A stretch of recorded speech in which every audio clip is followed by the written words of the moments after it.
UMKM penting dalam meningkatkan taraf hidup dan stabilitas nasional. Dinas Koperasi dan Usaha Kecil dan Menengah Jawa Tengah mendukung 187.000 UMKM dari total 4,2 juta UMKM yang ada di Jawa Tengah. UMKM binaan Pemprov Jawa Tengah mampu menyerap tenaga kerja sekitar 1.377.156 orang, menghasilkan nilai aset sebesar Rp38.995.000 dan omset sebesar Rp68 triliun. Di Jawa Tengah, 96% kontribusi UMKM merupakan usaha milik perempuan. Perempuan berperan penting dalam mentransformasi perekonomian menuju kesejahteraan sosial. Melihat kemajuannya yang signifikan, namun pengusaha perempuan Muslim belum mendominasi. Dalam Islam dicontohkan Nabi Muhammad, SAW, dan istrinya Khadijah sukses di bidang kewirausahaan. Perempuan yang aktif kegiatan dan menghasilkan pendapatan menunjukkan keberanian dalam mencari pengalaman dan lebih produktif. WOI Muslim yang menghasilkan pendapatan sesuai syariat Islam akan mencerminkan kesejahteraan pada usahanya. Kesejahteraan secara keseluruhan berhubungan dengan adanya kesejahteraan keuangan. Di era sekarang, konsep kesejahteraan selain membahas pendapatan dan kompensasi juga beralih pada pendekatan yang lebih dinamis seperti inklusi. Kesejahteraan secara keseluruhan dapat dicapai melalui digitalisasi dan inklusi keuangan. Ketika WOE Muslim melakukan inklusi keuangan digital sebagai proses pembaharuan bisnisnya, secara otomatis mengidentifikasi dan meminimalkan permasalahannya.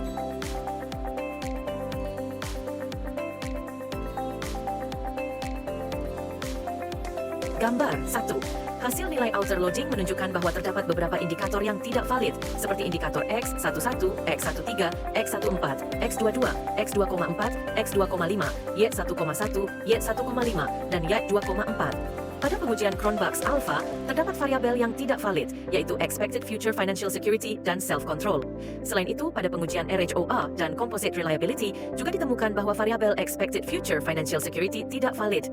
Hal ini disebabkan oleh nilai yang diperoleh kurang dari 0,70, yang menunjukkan bahwa indikator dan variabel tersebut belum menunjukkan reliabilitas yang tinggi. Sementara itu, nilai AVE untuk masing-masing variabel dalam penelitian ini menunjukkan angka kurang dari 0,50, kecuali untuk Digital Financial Inclusion yang mencapai 0,782.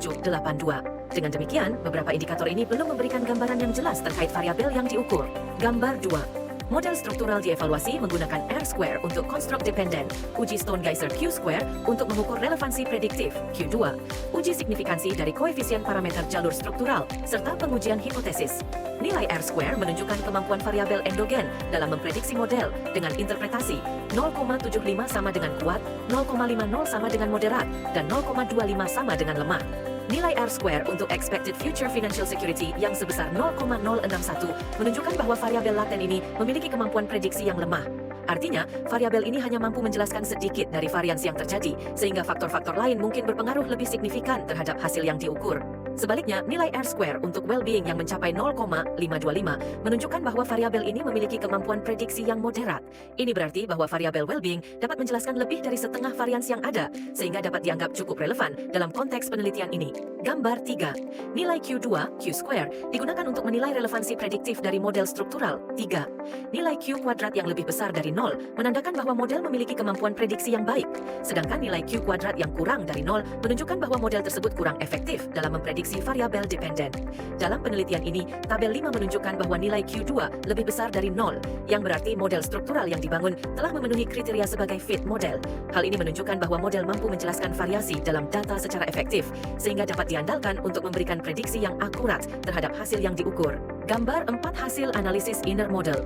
Hasil analisis menunjukkan bahwa current money management stress memiliki pengaruh signifikan terhadap expected future financial security dengan nilai O sebesar minus 0,246 P 0,05, sehingga hipotesis pertama H1 diterima.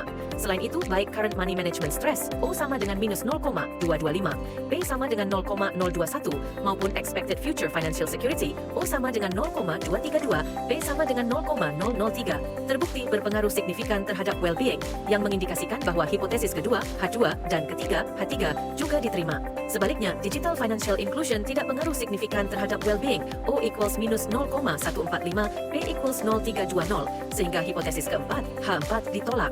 Selain itu, variabel moderasi self-control tidak berhasil memoderasi hubungan antara current money management stress, expected future financial security, dan digital financial inclusion terhadap well-being, dengan nilai O masing-masing sebesar 0,084, P sama dengan 0,191, 0,97, P sama dengan 0,066, dan minus 0,023, P sama dengan 0,852 sehingga H5, H6, H7 ditolak. Namun, menariknya, self-control sendiri terbukti berpengaruh signifikan terhadap well-being, OH Gigas 0,419, PHC 0000, meskipun pengaruh ini tidak dihipotesiskan dalam penelitian ini. Temuan ini menunjukkan bahwa meskipun self-control tidak berfungsi sebagai variabel moderasi, namun tetap merupakan faktor penting yang mempengaruhi kesejahteraan individu.